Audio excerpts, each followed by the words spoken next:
Okay guys, today we're gonna look at godeater 3 and tips for beginners. Okay, so best tips I can come up with are gonna be in here. Um, First off is learn the origami weakness. Um, Blaze whatever, every weakness, use them against the origami that you're targeting. Obviously with the proper weakness. So that's my first big thing, because, oh yes, don't forget to devour everything alive or dead, because when you're dead, you get parts, and you can also find out that you can use these parts to make a lot of things. I also would recommend to save a lot for tip number 3, just because you always want to do things.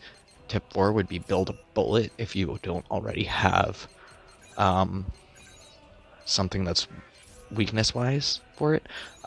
You would want a bullet so you can hunt that origami, or at least help.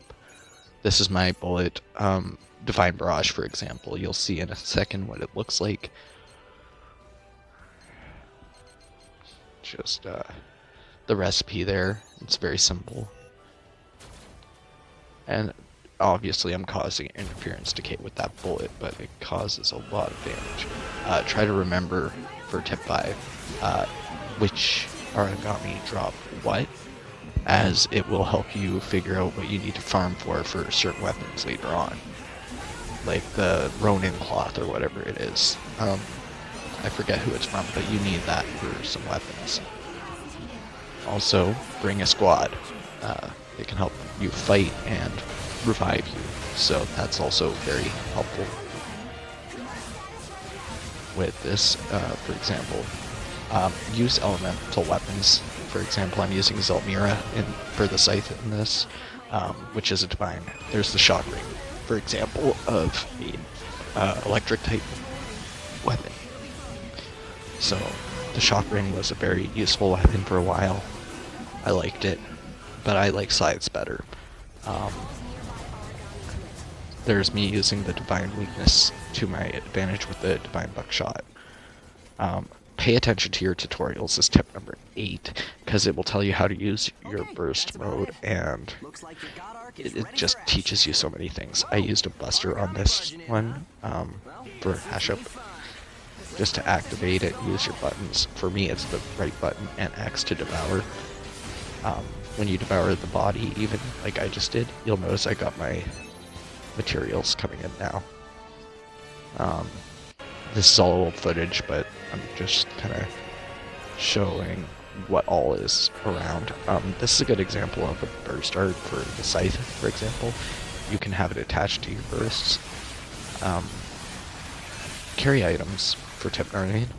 You know, very simple. You want to be able to heal and stuff, especially after rank 4 missions.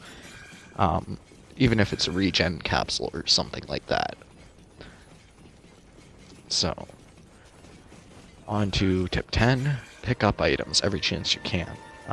There's items that are scattered all over the map, so you'll see little white lights and pick those up. They're very useful. 11 is don't forget about your mini-map, because it'll show you your origami from large, small, doesn't matter what size, it'll mark it on the map, as you can see there. 12 is use the feeding grounds to help you heal.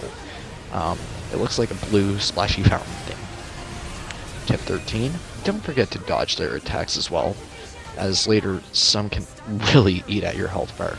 Like, also, use your engage status for tip 14, as the engage status will help you get certain effects from each teammate. This is an optional one entirely, but when you're facing 2 origami as tip 15, I would suggest focusing on 1, so you can just get rid of 1 and not be overpowered against, even though you got a squad with you, it still happens.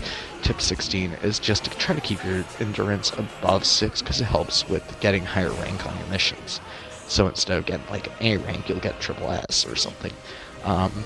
17, shoot the link burst shots to your allies. It'll help them get into burst mode, and usually they'll return it. Thanks for tuning in. If you like this, hit subscribe, like, you know what to do, guys.